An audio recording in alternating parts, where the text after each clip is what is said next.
Le silence des justes, cette fameuse association qui intègre des autistes dans la vie normale, à l'école, en vacances et bien d'autres choses encore. Vous en avez entendu parler grâce au film Hors Normes des réalisateurs Éric Toledano et Olivier Nakache. Et bien aujourd'hui, nous avons le plaisir de rentrer en contact avec Jennifer Librati, la directrice de l'association israélienne Le Silence des Justes, qui s'appelle Mahar Efshar.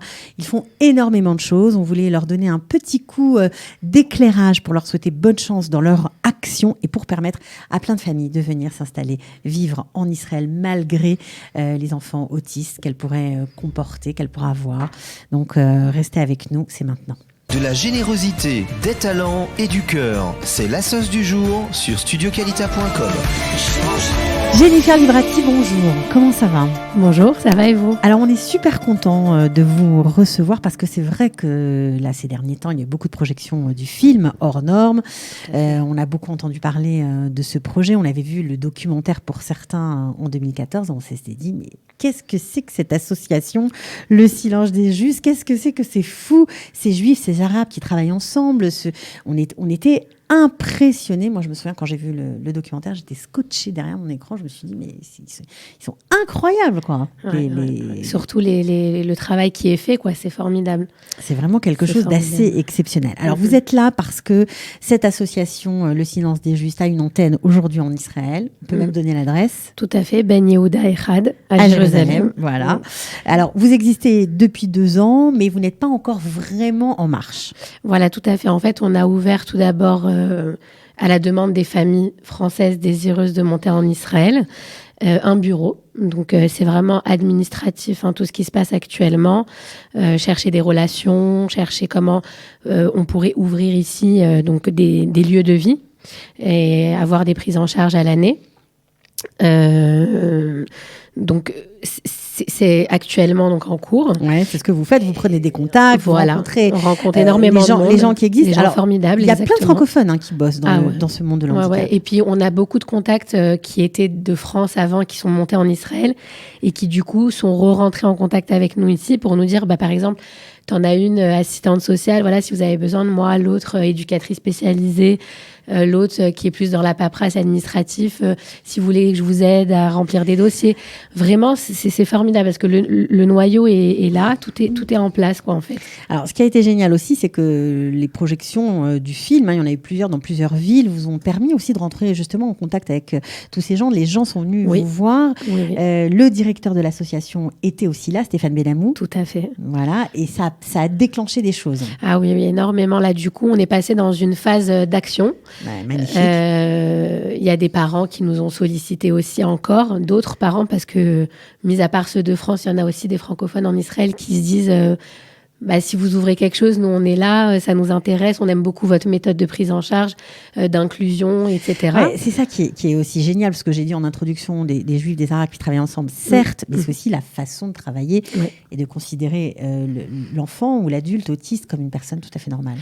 En résumé, c'est le mot d'ordre, c'est l'inclusion à tous les âges, à tous les niveaux, dans tous les lieux, autant que possible, même au-delà.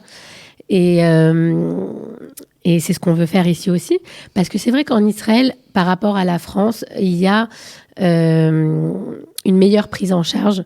Les enfants, déjà le regard de la population sur les personnes handicapées en général et sur les autistes est beaucoup plus chaleureuse, beaucoup plus tolérante. Mais et il y a beaucoup d'inclusion qui est faite aussi. Mais je pense que si on nous a sollicité, c'est qu'il y a encore quelque chose à apporter, si vous voulez, à ce niveau-là. Il y a déjà pour les gens qui sont, j'imagine, les adultes ou les enfants autistes qui ne parlent que français, c'est compliqué peut-être au niveau de la langue, d'être compris, d'être rassuré. J'imagine qu'il doit y avoir une prise en charge tout à fait particulière. Alors, vous avez plein de partenaires quand même ici. J'aimerais bien en citer quelques-uns, notamment Alexandre Heiss, qu'on connaît bien, qui a travaillé, je crois, il a travaillé au Silence des Justes, donc il y a de nombreuses années déjà. Et écoutez, il s'est lancé avec son épouse à faire son alia et à ouvrir justement pour continuer un super beau projet. Des maisons d'autistes. Des maisons d'autistes, des hostels, quoi. Et il a ouvert à Beth Shemesh un magnifique lieu d'accueil. Il faut vraiment y aller, quoi. C'est très, très, très beau ce qu'il fait. Sa méthode, elle est formidable.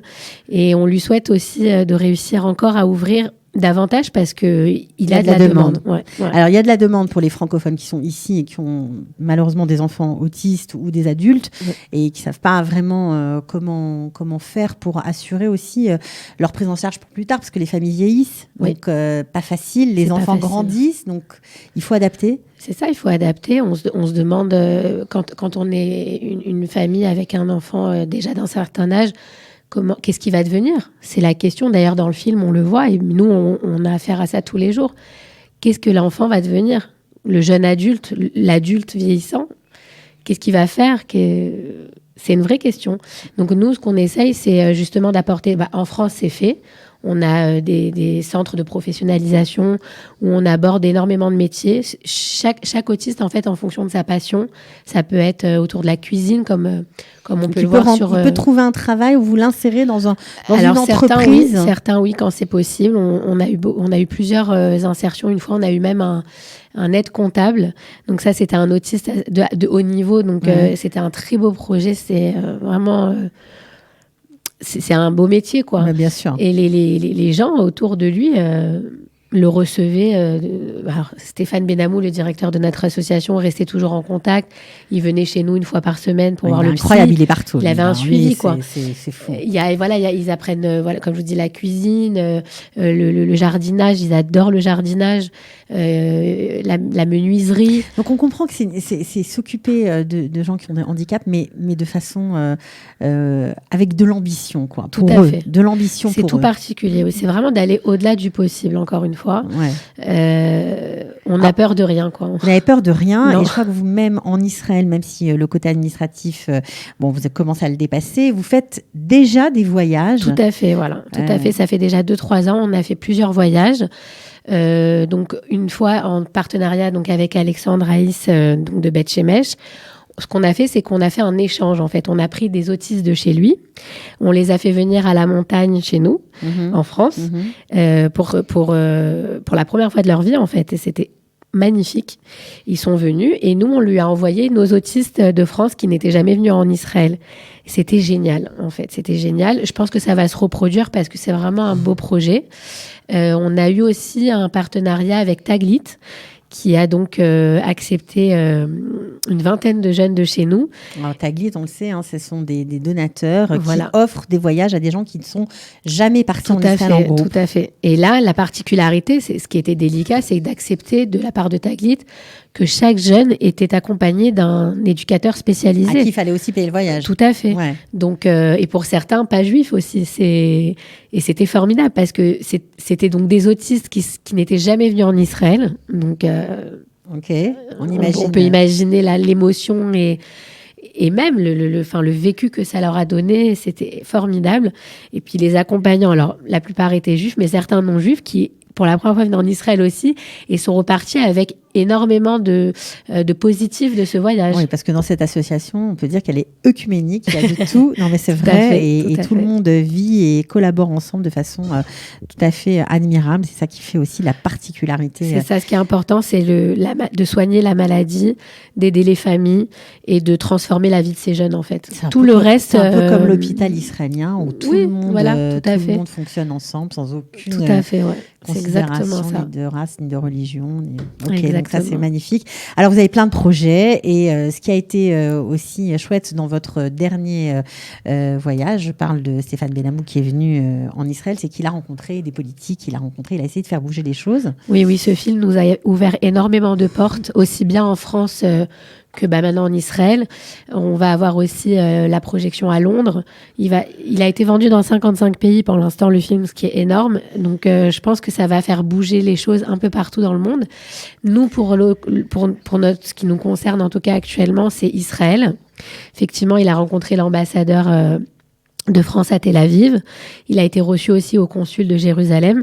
Et donc en compagnie, au consulat, donc en compagnie d'Éric et Olivier, pour parler du film, mais surtout du fond du film, parce que Alors, c'est le fond concret, du film, quoi. c'est ça qui est important, c'est que les familles ne sont pas prises en charge vraiment ici. Quand on a un enfant handicapé, c'est très compliqué. Il y a un temps de latence, je crois qu'il est de plus de 6 mois. Enfin, il y a beaucoup. Dans le cas de l'ALIA, oui. Dans le cas de l'ALIA, quand on veut faire son ALIA. Or, il y a beaucoup de demandes et vous aimeriez faire un partenariat comme vous l'avez déjà fait en Belgique. Voilà, tout à fait. En fait, ce qui s'est passé, c'est qu'en France, faute de place pour les Français, donc en France, il y a eu un accord France-Belgique. Pour les autistes français, faute de place, ça veut dire qu'il y a dans des internats, dans des appartements. Il y a pas assez de place pour eux, c'est-à-dire que ils sont à la maison avec leurs parents à rien faire, quoi.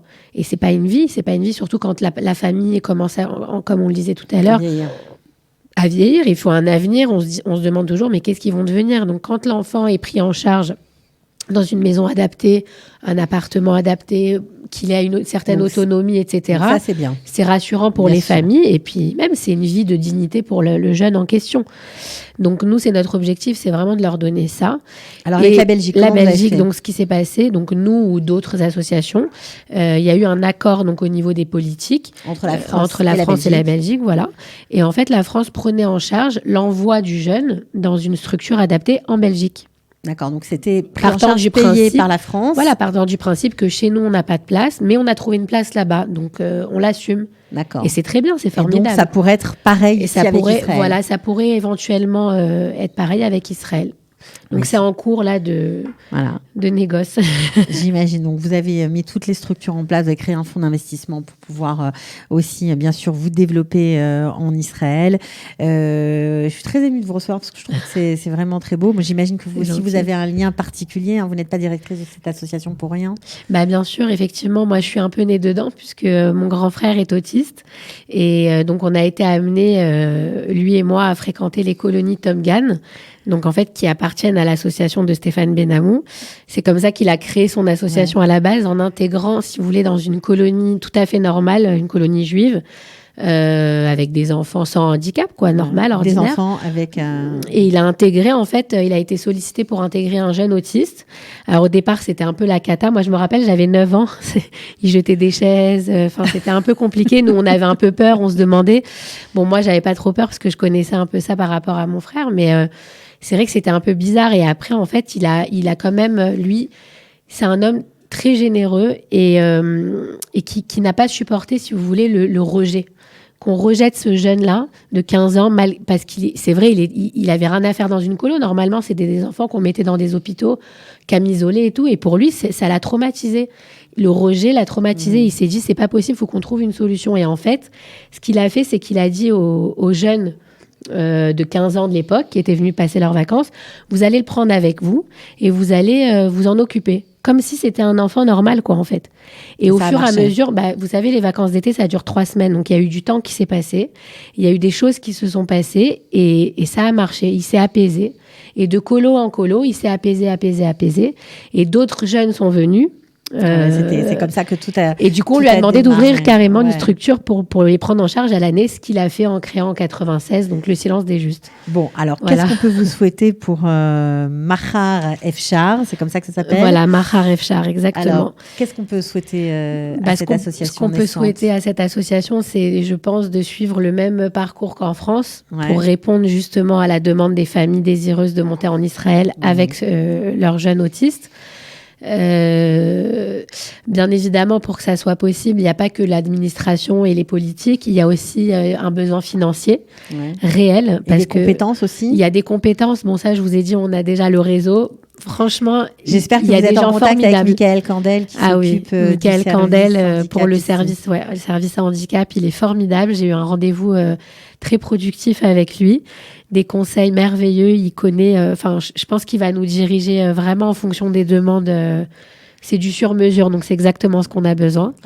Et voilà, donc ce qu'on peut nous souhaiter encore une fois, c'est si quelqu'un veut nous aider financièrement ou de toute autre manière, c'est possible. Ouais. Bon, alors je donne quand même un numéro de téléphone israélien pour ceux qui veulent plus de renseignements ou qui veulent simplement rentrer en contact avec vous, 058 58 26 770. Tout à fait. Bravo pour tout ce que vous faites et tout ce que vous allez faire encore.